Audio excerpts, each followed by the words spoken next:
Okay,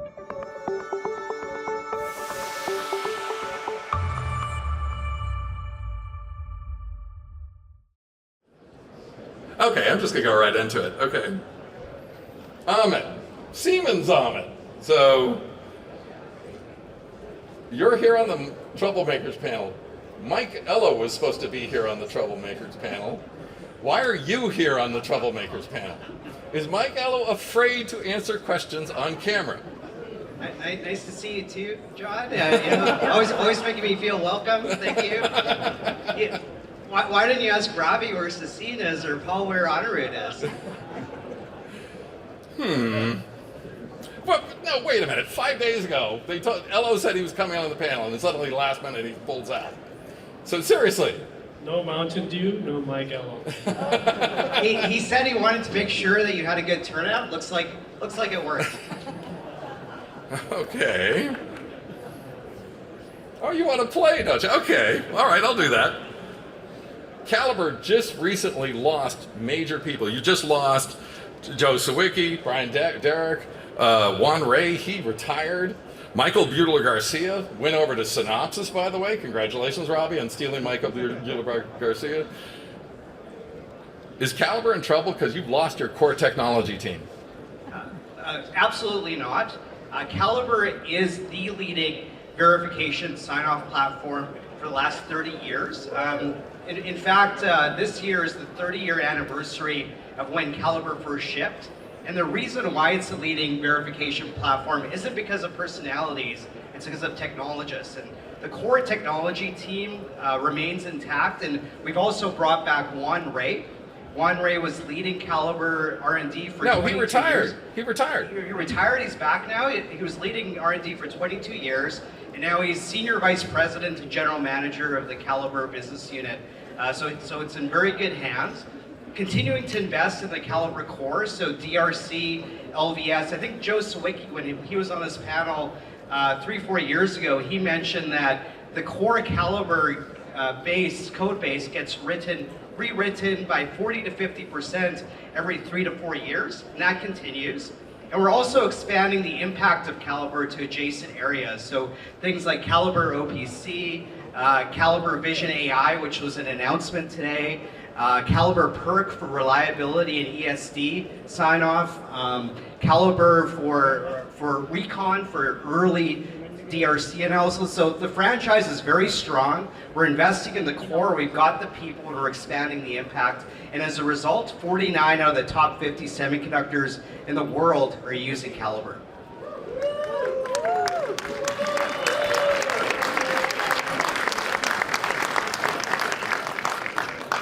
Who is that one that doesn't do it? No comment. I bet you it's TI. Is it TI? No comment. Okay, all right. Paul, Cadence. Yes, John. Why does Pegasus spectacularly fail? I mean, it was a disaster. All you got was TI from Caliber. I think, honestly, I'm not sure if you can truly rewrite a tool every 3 years. 40 to 50% of the code every 3 to 4 years gets updated with the increased complexities of chip design. So I don't know. I mean, I think that this space. I mean, credit to Caliber, but fundamentally with Pegasus, we started for a product that was going to be truly parallelizable, truly distribute across thousands of CPUs, and something that is truly hierarchical, which I think is really what you need. But it does take time, John, right, in the sign-off space. But you're hooked into the Innovis flow, and Innovis is doing really well. You've got the integration so with Innovis, it's fully connected there, and it really is now. I mean, it's certified for these advanced nodes, it's qualified, and we think it's scaling a lot. Don't forget, most of the Virtuoso customers are tightly integrated with Pegasus and using it for all that analog and custom design. It is there. Pegasus is absolutely scaling. Scaling from 0 to 1, 1 to 2. Okay, 0.1. So definitely a lot more. I have to say Synopsys Robbie because there's a Siemens Robbie that was from years ago, so I got to differentiate that. are you seeing, Synopsys, Robbie, are you seeing IC Validator, your IC Validator replacing Caliber anywhere? I don't mean being used in production. I'm talking replacing. For golden sign-off, everything. So the answer is yes. Okay, So- good. All right, thanks. So IC Validator now has over 300 customers worldwide. But that's not replacing Caliber. I understand. I'm not Okay. saying all 300 of them replaced Caliber. So when IC Validator started, you may have heard the term in design. So being used for blocks, pieces of chips. Over time, it's gone from blocks to subsystems to full chip. So today, there are a number of customers who have completely replaced Caliber Name using names. ICV. So I will name names. So we have those who have done the complete replacement include IBM, Socionext, Ericsson Digital, Cerebras, Micronics, Astera Labs, to name a few. And indeed, they may be rewriting portions of the code every 3 They to 4 meaning years. Siemens. Yeah, yeah, Siemens. yeah. All right. Bug fixes includes rewriting, I'm sure. And as far as Pegasus is concerned, anything that is the output of Medusa, I shudder. What's Medusa? Pegasus is the offspring of Medusa. Oh, shit. Okay. All right. I know Pegasus is a horse, but yeah. Okay. We're being Greek mythology nerds now. Great. Okay. Just one comment on that. Yeah. What we've heard with customers is they want to be able to use Caliber earlier in the design cycle, and they want to use the same Caliber for golden sign-off, Caliber earlier in the design cycle, and that's why we came out with Caliber Recon, both for LVS and for DRC about a year ago, and we've been seeing a lot of success there. You had also something I think called real time, which was supposed to be competing with the Synopsys internal flow as a place and route flow. It's quick and dirty, and I think same thing with Cadence. And that integration, it's not just finding the problems, it's fixing them. And I think that ties. Well, you got to find it first before you fix it. Yeah, But I no, get it. but Yeah. Okay. then you got to go on. And I think that again, that's definitely something that I should add as well. A personal note. Of course, the Palladium chip is all done with Pegasus. And that is a Oh, so it doesn't work. That's a full reticle 5 nanometer beast, and I can vouch for that. What did you use for golden sign-off? Pegasus. Wow, you're brave.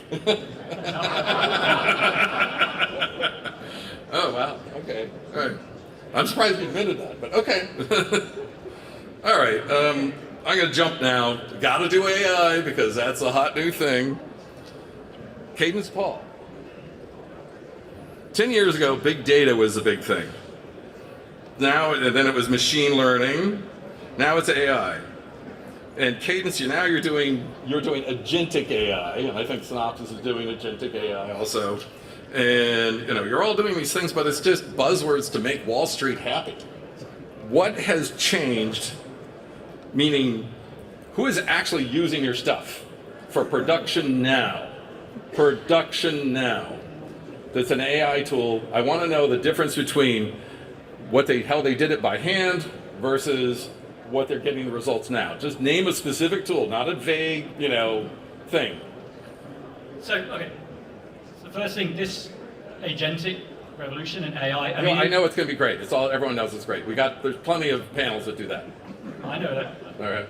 But I do want to say, right, because we're like 40 years in to EDA, right, and we've built, all of us here, a phenomenal industry, right? You couldn't imagine making chips without the tools that we've created. And I genuinely think this transition from you're licensing a tool to you're actually licensing some kind of a human type capability and engineering, it may have a narrow skill set, whether it's going to assist you in implementation, in verification, in custom design. That transition is absolutely happening. So, wow, this is the first panel in Silicon Valley that's ever said that.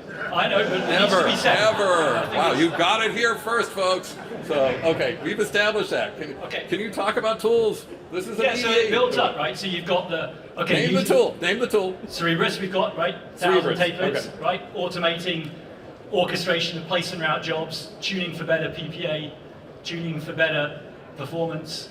You've got verification. You've got using AI to do the randomization, to get higher coverage, to close, to find the bugs. fix the bugs, even root cause the bugs. It's really happening. I'm All right, talking you're not thousands of telling me tests, you're not thousands of telling me designers. numbers and hard data. You're telling me nice, feel-good things it does. What kind of numbers? What? How 1,000 does plus it tape outs, thousands of benches. For that are really Cerebrus. running. For Cerebrus, thousands of verification benches that are AI driven already today in production. 18 of our top 20 customers are deploying AI driven verification across Cerebrus their specifically? AI driven verification is Verisium. Cerebrus is the implementation. Okay. So both implementation and verification. Analog migration, AI-driven assisted analog node migration. Okay. We're going to have about 100 tape outs by the end of this year. And it's all purely AI. Analog is pretty Absolutely fucking AI. dangerous. Well, so okay. You can get in trouble in analog. The other thing I would add in there is you have to fuse the AI with the underlying core technologies, the principled methods, Right. the algorithms, right?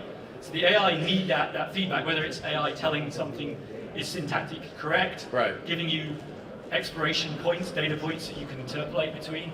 So the fusion of the AI with the principled algorithms. So for analog migration, you've still got those core technologies, right? We picked up things like MinEDA for circuit sizing. We've got PulseIC, right, for automated layout. So But these are Cadence tools with Cadence these tools. are real tools. They're really But in they are there. Cadence tools with Cadence tools. Yes. Cadence tools within Cadence, yes. Can I bring in Design Compiler if I want? Can I bring in Caliber if I want? So, two sides to that there. It depends Can on I the bring in algorithm. PrimeTime if I want? No, depending on the algorithm. So, if the AI is fused with the underlying core engine, for example, in simulation, Right. the solver has actually been modified to take the direction from the AI. So you can't use that with another tool. If you're looking at, for example, doing debug, then potentially yes. I mean, it would require collaboration, but I also feel that my colleagues here, they're investing very well and they've got their own good technologies. Well, no, I know. I'm just trying to suss out. I have to be locked into an all Cadence flow to take advantage of this beautiful, wondrous AI. So my view on this is don't lock in for the sake of lock-in. If integrating two tools technologies together is genuinely going to improve the quality of results, performance, whatever, so it's a necessary lock-in for technology reasons, then so be it. But I think So the extent to if which I it's go not, to yeah, prison, absolutely. I go to prison and I get really good health care and I get good meals and my love life is very active. It's going to be different, Yeah. but it's going to be, a good time. And so that's what you're telling me. The advantage of going to prison. Cadence I'm prison. not quite sure I followed. I think, look, no success here in the agentic world is going to be with a single vendor, and we need to work together. And one of the things I'm actually really grateful for is companies like Anthropic releasing MCP. So there are actually standards and protocols emerging to allow different agentic-enabled tools to communicate together. So I think agentified flows in the future will absolutely be multi-vendor agentified flows. If that's your answer. Okay, yeah, that's what I'm asking. Yeah, absolutely. But that will you're happen. not there now. No, this is all moving very fast. I mean, MCP was Okay. Q4 last year, but absolutely. So I think over the coming 6, 12, 24 months, we're going to start to see these things start to work together amongst us. Yeah, and the customers are going to ask for it. It makes sense, and competition is a good thing, right? Okay. I believe in cadence, but I also believe in competition. Okay.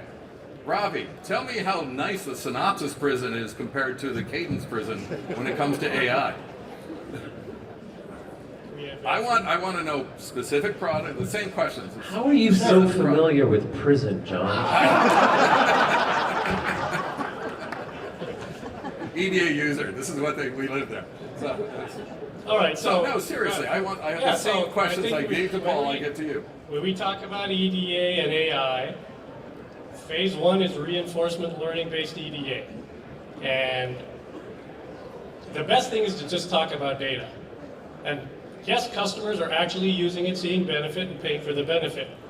In the digital side, we have DSO.ai, Design Space Optimization for better power, performance, and area. Sony, 12% area shrink on a 28 nanometer image sensor. ST Micro, 3x improvement in productivity and time for our 7 nanometer auto CPU to reach a particular PPA target. Samsung, 25% lower power for 4 nanometer mobile SoC. I can go on, and that's just for digital. But that is again locked into an all It Synopsys is, and flow. that is Synopsys reinforcement learning with Synopsys engines. We'll get to the When I want to use my others. caliber, Just a second. Okay, all right. I fully agree with Paul's comment. Engine and reinforcement learning as an AI technology are intimately tied and locked in. You can't use reinforcement learning Your technology microphone A. to your mouth. Okay. Cannot use reinforcement learning technology Learned that in A prison, by the way. with customers with a different product from a different competitor. Each EDA vendor is honing their reinforcement learning technology for specific things. In verification, reducing coverage, reducing time to achieve a certain coverage, or improving coverage. We have there Renesas, AMD, and MediaTek. All of these are public companies who've talked about these benefits and what they're seeing using the tools. On analog space, 10x improvement in time to optimize circuits to achieve a particular power or area. And then even in test, being able to dramatically reduce by 60% the amount of test patterns. That's all reinforcement learning. It's there today and people are using it successfully. The next stage is generative AI. Right now, we're all, in my view, Synopsys and others, in the stage of seeing how assistive technologies like knowledge assistants and copilots, or generative technologies to automatically generate RTL or test benches. These are, again, using generative technologies, and in some cases, it may be your own tool. In other cases, it may be you can use it with someone else. You can generate RTL and use it with Cadence or Synopsys or others. So generative AI is the first phase in which you can start looking at, do these two companies play with each other or not? And then the third phase, agentic, is exactly as Paul mentioned, and I repeat, we're at the stage where things are moving so fast. With MCP, Model Communication Protocol, you can actually have communication going on and allow the possibility for agents operating in a workflow with multiple vendors' tools. So that's... Yeah, because I want to use Calibre and I want to use Tessa. I mean, seriously, I want to use those. You can use And that today. In an AI, in what's your digital flow? I can't remember. DSO, it's... DSO.ai. Yeah, can I bring in... DSO.ai is category 1, reinforcement learning.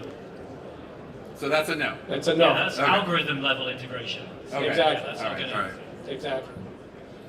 All And right. agentic is the first time where Right. we are going to see the ability for workflows to change and the agents to start orchestrating what tools to use for which problem. Okay. It's like humans can be multi-vendor, so agents can be multi-vendor. I just don't know if it's allowed right now. Right now I don't know that's Today, it. That's why I'm it's asking early for- days. It's early days, Right, right. but there will be no prisons. Okay. Yeah, if I Ahmed, do you know anything about AI? Yeah, so I was just listening and waiting for my turn, but so I founded a company called Solido Design Automation back in 2005, and we were one of the pioneers in applying AI to EDA. Specifically, at the time, back in 2005, obviously large language models weren't available, so we're focused on machine learning, reinforcement learning techniques. So you're saying you And- have 20-year-old AI. And Doesn't it make it really out of date? no, absolutely not. It's mature AI that we're continuing to hone. By 2017, we had most of the top semiconductor companies using our software in sign-off, and Ravi, Right. when Ravi was at Siemens, Ravi then, not Siemens Ravi, Ravi, not okay. yeah, not Synopsys Ravi, Siemens Ravi saw our leadership in AI and acquired us. So that's why I'm in Siemens. So to the first point, the approach that we took in Solido was actually using machine learning, reinforcement learning techniques in a simulator independent flow. Right. So we were allowing you to use Cadence Spectre with Solido, using Synopsys FineSim with Solido, having an open framework. Have you heard about AFS? There's this interesting spice simulator. I don't know if you've heard AFS about is that. one of Okay. So I don't agree with the point that you need to lock it, have one vendor flows if you're using ML and RL. You can actually have simulator independent flows. True, if you're doing ML at the engine level, then you're going to embed it within the tools. But there's opportunity to put ML RL in a layer outside of that and have tool independent flows. And we've had tremendous success now with hundreds of customers adopting multi-vendor flows with Solido ML RL. But But that's because you developed Solido as a standalone AI tool. But still that's in Se- Solido. but That's still in- not, but still in that's Se- not Siemens AI. But that's still, Solido. but still in Siemens, Okay. we've kept that philosophy, and it's across all of the different Siemens EDA tools, an open philosophy. So I'll give you a few examples of other tools. So All right. so Questa One, for example, for digital verification,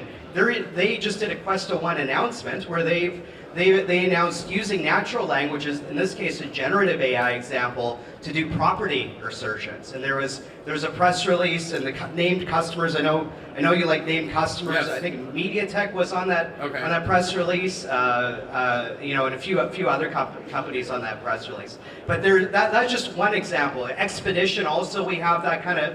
Expedition is your place and route. Yeah. Expedition for our board packaging Yeah, tools, okay. Aprisa for our place and route tools, Okay. using natural language to be able to set up commands, run commands. So I did a count and prep for this panel. At this AI show at DAC, at this AI show at DAC, Right. at this DAC show, for customers talking about Siemens EDA AI, just at this show we've got MediaTek, Microsoft, Google, NXP, Global Foundries, Infineon, SK Hynix, Impinj, Microsoft, and Thine. So just talking about Are they all Solido and Solido?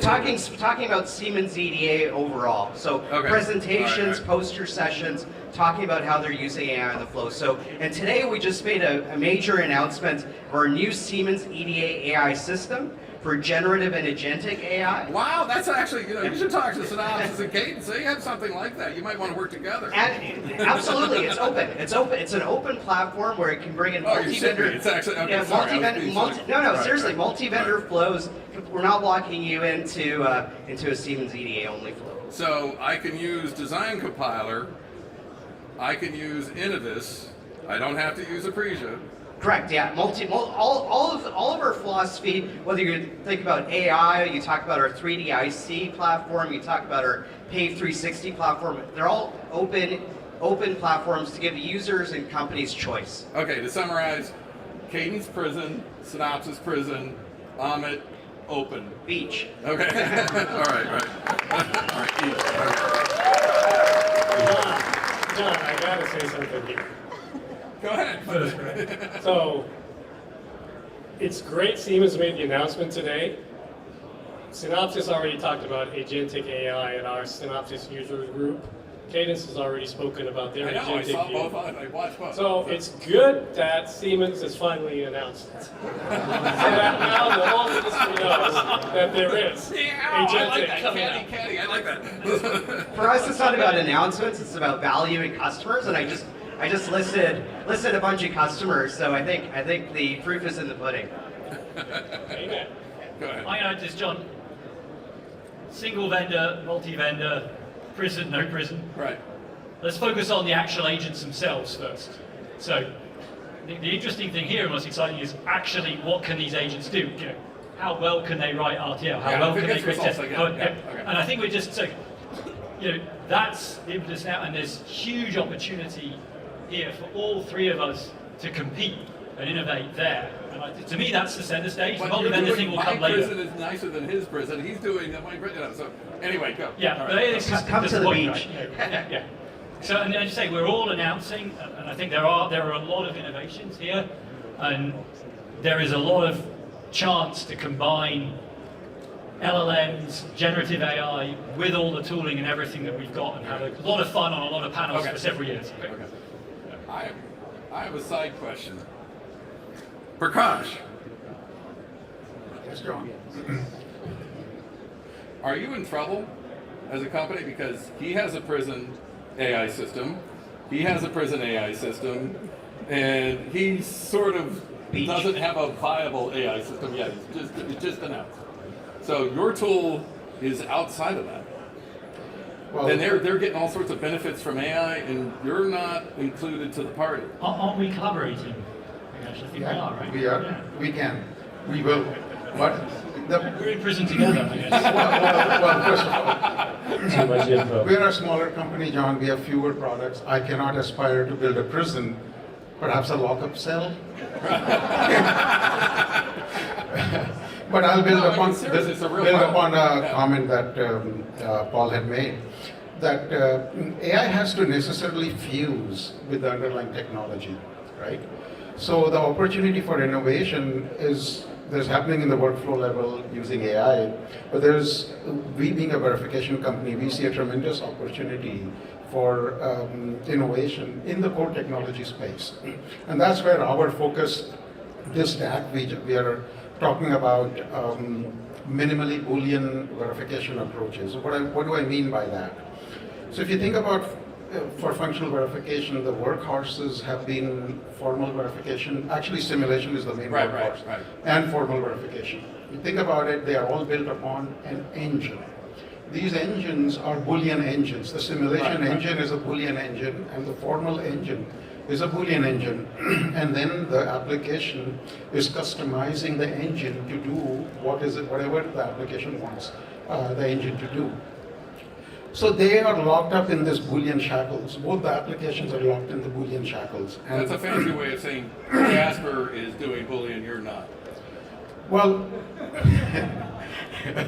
okay. I heard what you said. That's a fancy way of saying that. Right. So what we do is we build customized applications, which allows us to use abstract techniques, which are minimally Boolean, and gives us tremendous performance advantage, capacity advantage, and the automation advantage. So for example, we have our security tool, Sentry. We can do 100 million gates in a couple of hours. Right. You don't have a prayer for analyzing something like that with formal tools. But the flip side is that these applications have to be custom applications. You have to keep adding applications. So if you look at it, the space started with lane, CDC, RDC, we have DFT, we have connectivity checking, we have Jasper has security. that, Jasper has that. Yeah, then the differentiating factor is what can be accomplished, the advantage of the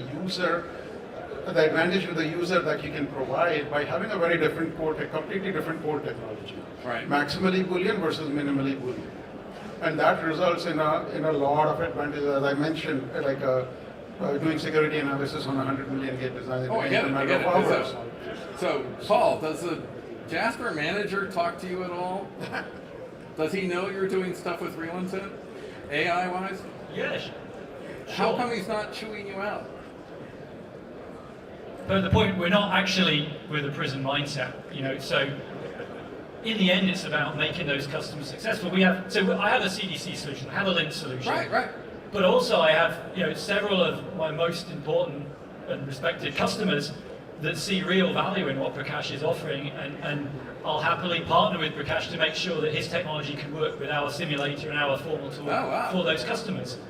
Competition is a good thing. I'm not going to stop investing in really trying to differentiate my own CDC and lint solution, but I see there's no win. Nobody wins by not collaborating also with everything that Prakash. There's enough headwinds his own. I've done my own startup too. Okay. I think it's phenomenal what he's doing, and that's not good for anybody.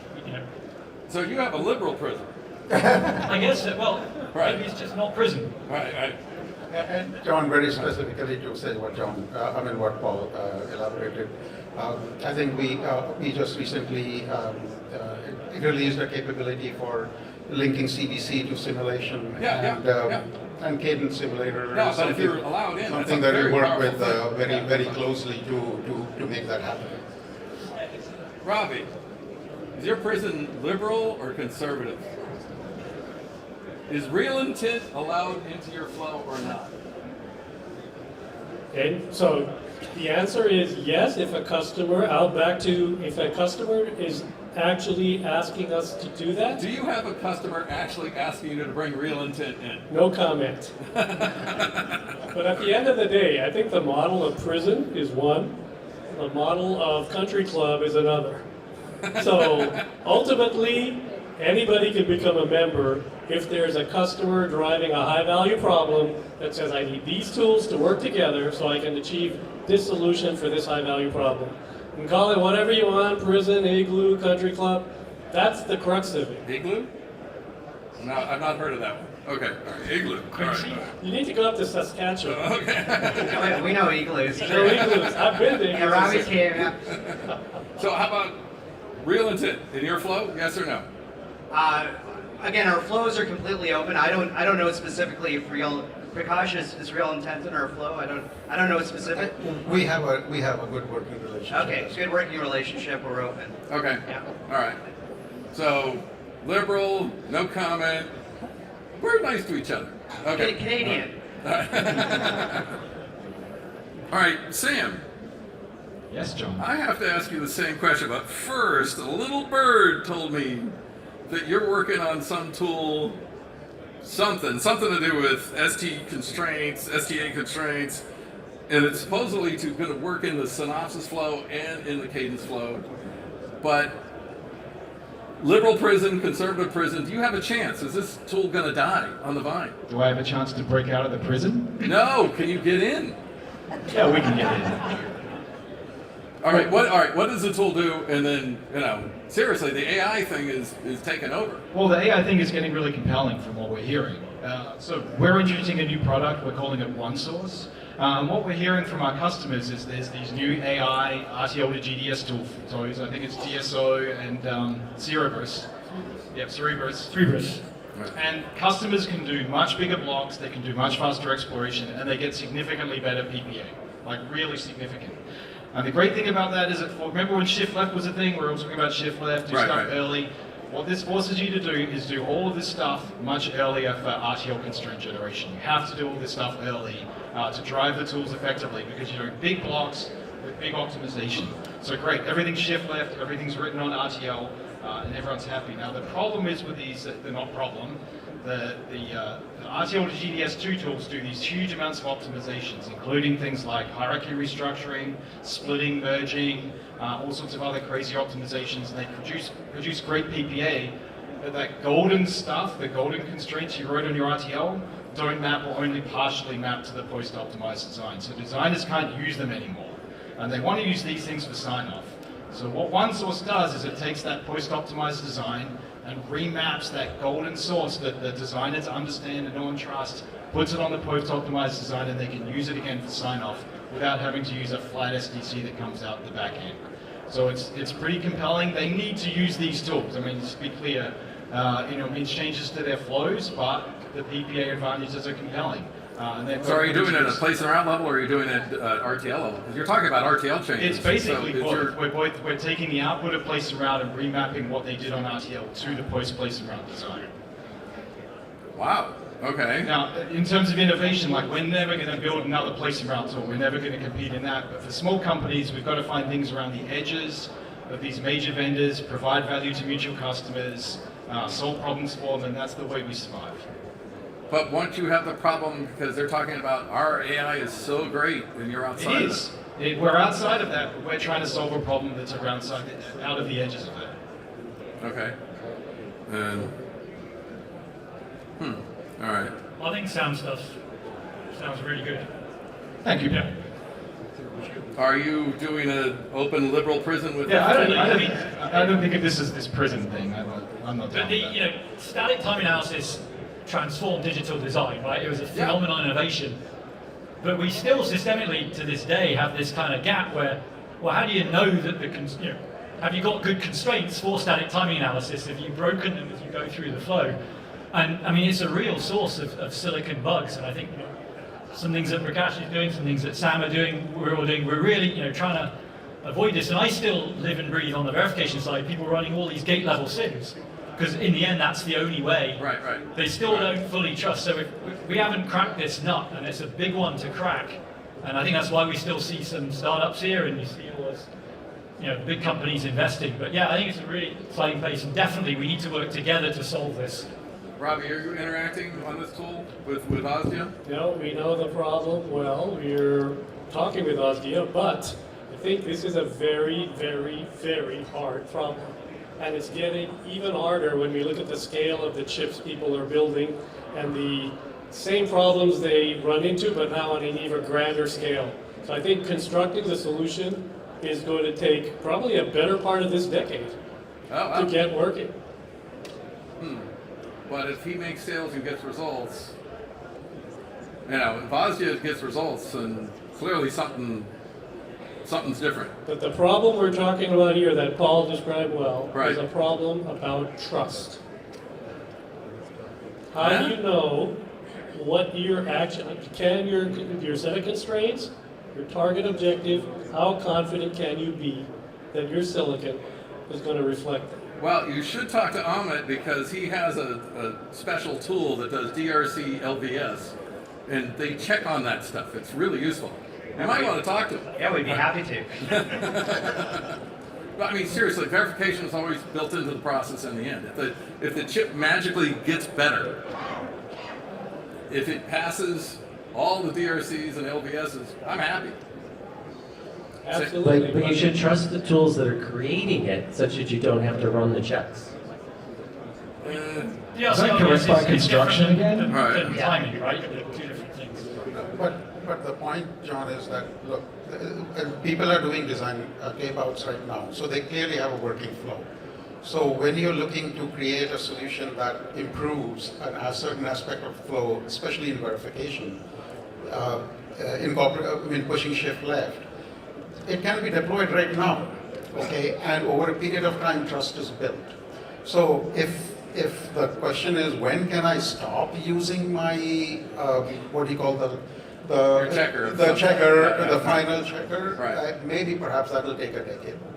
But the movement towards shift left using static techniques is definitely happening at a very rapid pace. And the reason for that is that you can just deploy them alongside your regular flow and get the benefit out of it.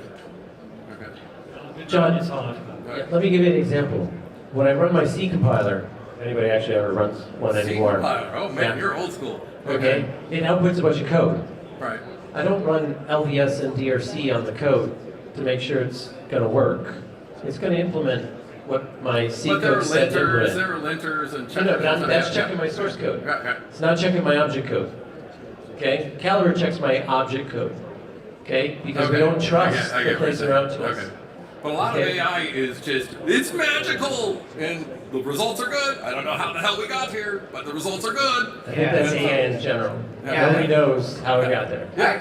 Yeah, so that's actually a problem with AI that we've been discovering in our journey back from the Slido years is you can't have like a black box AI solution. You need to give like this concept of verifiability to the user so that there's more trust built up in what the results are that the AI is generating. So we've built up a lot of IP assets in that area, specifically, for example, reducing simulations from billions to a few hundred. I just want to make one last comment. We've got a bunch of use case examples of AI across our Siemens EDA tools in our booth. So welcome anyone to come over at the end of this panel. So Amit, should I start expecting to sell more of my tools because of the increased dependence on verification?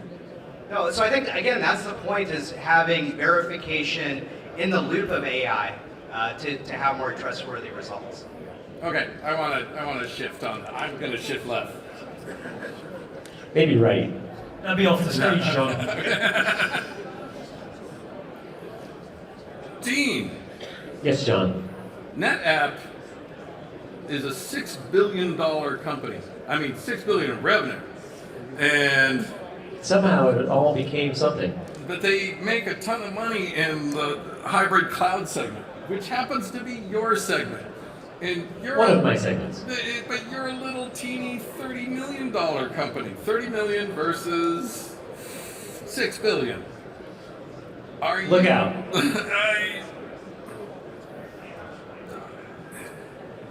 Have you ever heard of Star Trek? There's a thing called the Borg, and has anyone ever taught you resistance is futile? I mean, why are you fighting a battle that you're going to lose? No, John. We will not be assimilated. No, you would. Seriously, I'm using Windows. Why? Because it's the biggest player. I'm not using some little small little nothing thing. And aren't you in trouble? No. No. Okay, you've convinced me. All right, Yeah, I got it. yeah, Okay, yeah. all right. But you are correct. Okay, there is a big market on basically facilitating data movement, speeding up simulations, speeding up running jobs. It's a big market sitting out there for us to take with IC Manage Holodeck. Okay, Right. and we have three fundamental places that we attack to solve the problem. One is there's a huge NFS bottleneck that basically all of us face in running all the jobs. Right. Okay. Second is there's a huge problem with data locality, right? As these data centers get big, and I'm going across data centers for all these AI workloads as well as the EDA workloads, the data's never really quite in the right place when I have CPU and compute and GPU available. And the third is, the storage costs in the cloud continue to skyrocket for all of the folks doing design and evolution there. But NetApp is not selling cloud. They're selling storage. Yeah. Yeah, and they Right make there. $6 billion from it, Okay, yeah. which comes mostly from people in this audience. Okay, yeah. Okay, so holodeck addresses all three of these problems, okay, and solves them in a very cost-effective and efficient way. So let me kind of quickly delve into these three little zones and give you a little color. So NFS was originally designed to basically for local networks, okay, and it doesn't deal with concurrency very well. Everything in NFS has to go through a central controller, okay, and so EDA, with the jobs we run, the jobs you run in AI, the jobs you run in our design and simulation, you got to do multiple corners. You're running hundreds, thousands of jobs simultaneously. Right. It's a very, very parallel thing. And this single point of controller in NFS becomes a very serious bottleneck and slows things down. Okay, IC Manage holodeck solves that problem. It's a parallel system. In addition, NFS was designed for a local network with very low latency. So it's got a lot of round trips in the protocol. Okay, and so if you try and run it over a long link or any kind of distance, okay, you start to things get really slow. In IC Manage holodeck, we solve that problem so that the long latency link doesn't come into effect. So you don't have to have your data located nearby where you're doing compute. Which is what we do with NetApp. Yeah. Yeah. Right, So you can run your compute anywhere in the world, okay, where you have available GPU and CPU without any issues. Okay, and third, there's a whole lot of engineers in a typical NFS system running around copying data, moving data, getting it to the right place so that jobs can run, okay, because they're trying to optimize the compute. And that ends up with a lot of replicated data. And that data stays around, costs a lot of money. And so kind of the third major advantage of IC Managed Holodeck is we eliminate and can save 90% of that storage cost. Because A, you don't have the replicated data because we're just doing ephemeral caches, okay?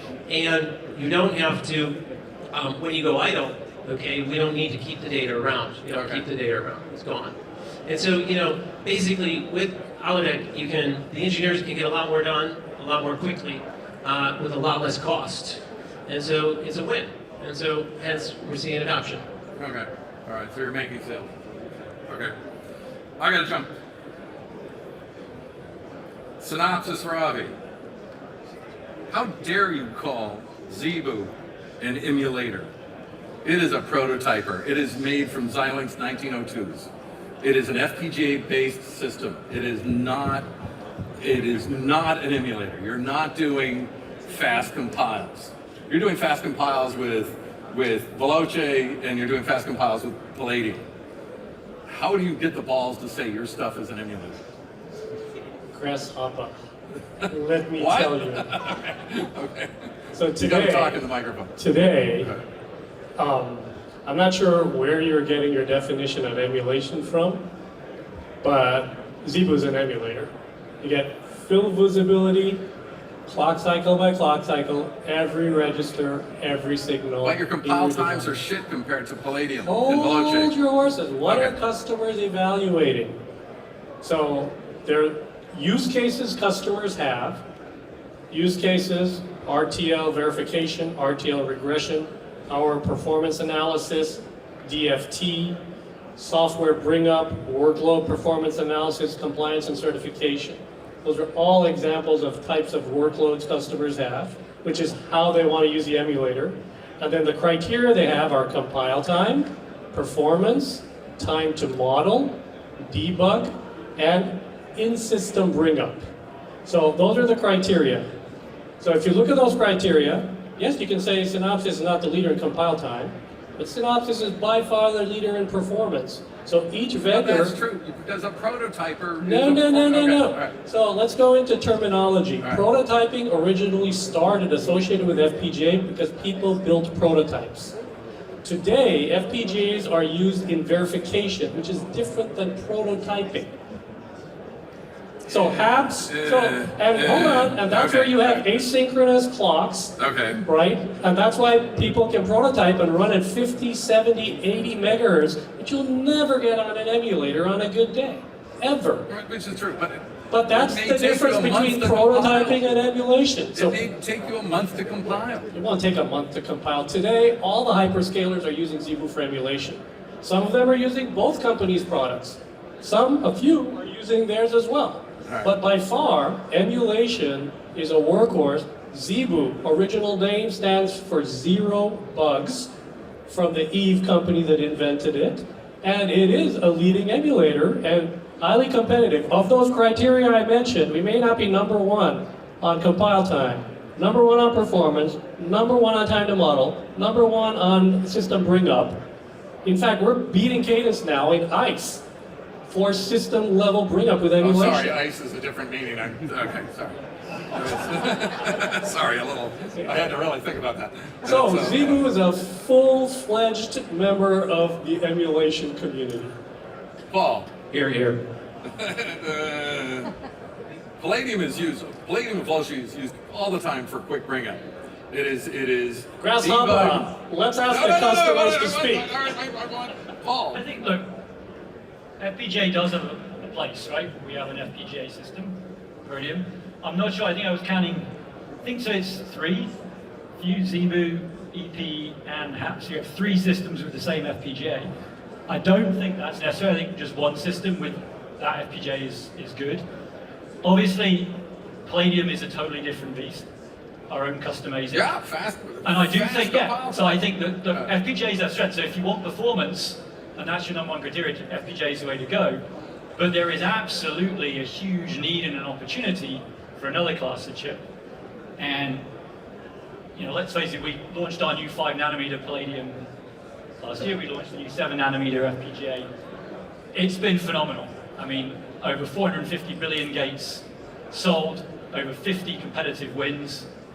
I mean, it's going You're great saying for that us. benchmarks versus Yeah, ZeBu. and Okay. so, I mean, we're very confident in our strategy, and we think what we call our dynamic duos. So yeah, if what you want is if you want a very fast compile, run, debug, compile, run, debug, FPGA is not the best platform. Right. If you want to compile and run and run and run and run and run, the design is stable, and especially if you're shifting more to deep bug hunting, software bring up, and so on, FPGA is the right platform to go. But that's So our strategy, long runs. Exactly. So, okay. 2 platforms, unify the compile and the interfaces as much as you can, make it easy, work first on Palladium, then transition to FPGA and go. I think it's been a phenomenal last 12 months for us, so we're very comfortable with our strategy. What do you mean phenomenal? How? In what way? That 450 billion gates transacted. We had. Wait a minute. What are you saying? Revenue. Yeah. Oh. It's a big number, John. So just to put it in perspective, so we Okay. had, if we use our gate count, so Right. a full NVIDIA Blackwell Right. is about 12 billion gates. Okay. We had 24 billion gates of our 5 nanometer platform in production within 3 months of launching. We already now have designs that are 48 billion gates running on the Palladium system. It's been an amazing 12 months for that product. Okay. Yeah. Are you So doing the great. same number of capacity? He's talking crazy We're billions. talking about capacity. The number of billions of gates sold, we already said that last year we crossed the 500 billion gate mark of capacity sold. This How year, much of that was from a 7 nanometer FPGA? So the device doesn't matter. It's what's the It customer? sure does matter. The customer's It's a big deal. billion gates.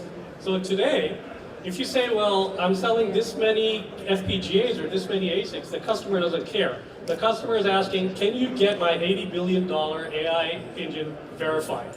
So if you look at how much capacity is sold, it's how much customer capacity is sold. So we're looking at over 600 billion gates easily this year. And then everybody This year is- being 2025 or the last 12 in this months? fiscal year, so last Okay. 12 months. Okay. So today, everybody is taking advantage of emulation from Cadence, Synopsys, and others. Based on their use case, they're going to go after where am I going to get the biggest bang for the buck on the investment. So why do the hyperscalers adopt one emulation platform and another emulation platform? At the end of the day, if you want to run your workload, your AI workload, and to see if it's actually going to perform, how is the latency, what's the throughput, you cannot do it without a ZeBu. You simply cannot. I got to get in on this. I got some data for you, John, for Veloce that I'd like to quote here. So You're talking Veloce, the new Veloce CS. yeah, exactly. The CS. emulation. Okay, Yeah. yeah, okay. So a few points here. In terms of scalability, one of the data points is ARM is using Veloce on an 11 billion gate design on 4 towers. And another customer is using a Veloce for a 22 billion gate design on 8 towers. Who's that? Can't disclose it. Hang on. God, I'm AMD? sorry, but AMD? Can't Or, disclose. no, hang on. AMD, Fujitsu, who would be?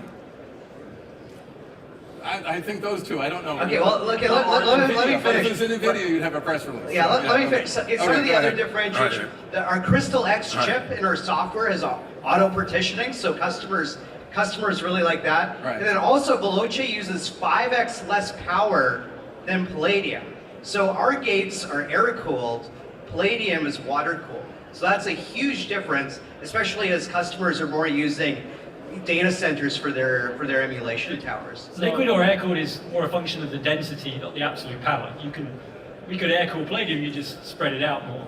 And we do actually offer an air cooled Palladium. But that's a crippled system. Palladium. So, yeah. That's a crippled So, Palladium. I'm John, sorry. Yeah. we We already go that for have- density, so our customers want density and performance. I hear the numbers. We already have customers running 60 billion gate, 80 billion gate designs in ZeBu. So I appreciate the numbers, but they're not the capacity leader. Second, in terms of auto partitioning, I don't think any of us can live in this business without delivering auto You have to have, partitioning that's right. technology. Right. I don't think a design exists that's 8 times the size of Blackwell, really. So I'm not sure. Maybe you're talking FPGA gates, not usable capacity. 80 billion. Well, that's why I'm naming it. It's going to be Fujitsu, AMD, or NVIDIA. That's why. I mean, there's literally so few players. You're not hiding it when you say, the moment you say that. So the only thing I'd say on names, just Right. put it out there. So 2 years ago, as you know, at Arcadence Live, Right. Jensen kindly said that NVIDIA wouldn't exist without Palladium, and it was his favorite appliance after the refrigerator, which was quite an honor. But this year, you know, we were privileged. We had Uri Frank, who runs all the TPU team at Google, and he showed a very nice picture of a massive Palladium lab for the TPUs. But Jensen doesn't mind water cooled. I think He's okay. He'll pay for the heat bill. He doesn't care. the I'm water just saying the cooling, different- yeah. as I say, it's a density thing, not a power. I think the actual power per gate at the 7 and 5 nanometer chips, the power per gate for Palladium is actually Okay. less than FPGA. And I just want to name some customers. I know you like customer Okay, I names. like customer names Yeah, too, so yeah. we got Yeah. for Veloce. CS, yes, yeah. Yeah, for some of them, so ARM, CIX, NXP, Max Linear, Ericsson, Qualcomm, Marvell, Google. Those are just a few of the publicly announced ones. So, okay. Yeah. All Are right. you saying they've all bought Crystal X? Those are the publicly announced. Veloce or Veloce Crystal X? Veloce. Okay, I got to go quick to the FPGA stuff. You guys are using the same Xilinx chip. So why would there be any difference? Software. But they're all going to claim the software is great, and oh, by the way, it has AI. I got that. So, and it's fantastic, super duper, really good AI. So, You should patent that. Super duper AI. no, seriously, if you're, I kind of agree with you, John. I mean, so our difference is our FPGA system is the only one that has an integrated compiler with Palladium. So well, okay, all right. So wow, if you're compelled so with Palladium, then Microsoft you Word works with Microsoft. Yeah. Wow, But it's that's a big nice. deal Okay. because that bring Right, up. right. If you're already Is that the design- prison? It is. But different that's a problem. technical reason. That's actually a technical justification. But there's literally no difference. I mean, So there's a lot of difference, John. A lot of difference. It's not just Vivado and done. okay. It's everything that comes from top. When you get the design, you analyze it, you partition it, you basically start looking at how are you going to achieve your overall target to achieve the highest performance within the shortest period of time on compile. We have a significant R&D investment with our partner AMD on optimizing the end-to-end flow, the end-to-end time for the customer to bring up a design. And that investment is really what allows us to differentiate in providing the highest performance. And today, if you look at the Zebu flow on emulation and the HAB flow on prototyping, we announced the EP, emulation prototyping on a single hardware platform that's FPGA based, where you can use 2 software stacks and be in emulation mode and get full visibility of every clock, every register. Okay. And then you can move to asynchronous and get highest performance without asking for that visibility. And all of that is software with the same FPGA device. Okay. So why do you need 2 software stacks? Why do you need 2 software stacks? We have 2 different chips. So just because you have different chip, you need a different software stack? I don't think that's how it works. Ultimately, you have a software stack and you have a computer architecture. And so you want to be able to compile it forks and halfway through, yeah, so you have to fork. But you have to fork. You have because to we fork, to. exactly. Why do you have to fork? It's the same thing. You have to fork at some point. If one is think so, no? asynchronous and free running clocks in prototyping, and the other one is synchronous async style clocking, you will have to fork. So, But that's because you're doing all 1902s. Everything is 1902 for you. He's doing a 1902 plus a, this totally separate processor. So naturally it's going to. So John, it comes down to computer architecture. You have a fixed processor architecture with their ASIC. They can optimize the compile flow with that chip architecture to get the performance. You pick a different chip architecture, computer architecture tells you your whole flow on partitioning compile is going to be different. Okay. And I'd just like to mention one point. With ours, you can scale to 60 racks, and you can tie 3 together, so you get 180 FPGAs working on 1902s, yes. Yeah, 1902s working together. All right. Veloce Pro FPGA. Robbie, how many 1902s can you do max? Max? Max. You just gave a max there. And Paul, the question's coming up for you too. Probably north of about 240. Okay. we have 96 1902s in a Protium X3 and we can connect 8 together. So that's 100. Robbie, you worked 15 years developing BDS AFS. BDA. Sorry, BDA AFS. Now you've jumped ship to Synopsys. Now you're crippled with second-tier spice, selling against your own old spice. What is it like competing against your baby? So, right now, the SPICE world is part of the circuit simulation world. There are 4 categories. There's SPICE, there's mixed signal, there's RF, and there's custom digital memory. Right. If you look at the SPICE market, that's targeting a set of problems. Mixed signal, different. RF, different. Custom digital, different. So Synopsys is a leader in custom digital. Okay. Is I would say, co-leader on SPICE, meaning 8-SPICE, Prime Sim. You have something like 8 different flavors, I know. No, so that 8 different flavors has been consolidated into one single flavor. And it splits And up that's Prime internally Sim. to 8 different things. Okay. Got yeah. different engines, right? I mean, everybody's got different engines. Okay. AFS has different engines as well, by the way. Right. So in RF, we're not the leader. We're partnered with Keysight. Right. And then in mixed signal, we're on par with everyone else. If we look at who's the leader in analog SPICE today, yes, AFS was fast and growing, I will admit it. We created something that gave Cadence a run for the money. Cadence has then also improved with Spectre X and that capability. So the SPICE race is on. The opportunity right now is there are many designs that require you have to use SPICE and mixed signal, and it's a custom digital because it's an HBM. And by the way, you need to do some antenna analysis, so you need RF. Which is Keysight, yeah. Which is Keysight, or essentially you have to start doing many different types of analysis just in the circuit simulation piece. So yes, I moved over, but AFS continues to thrive.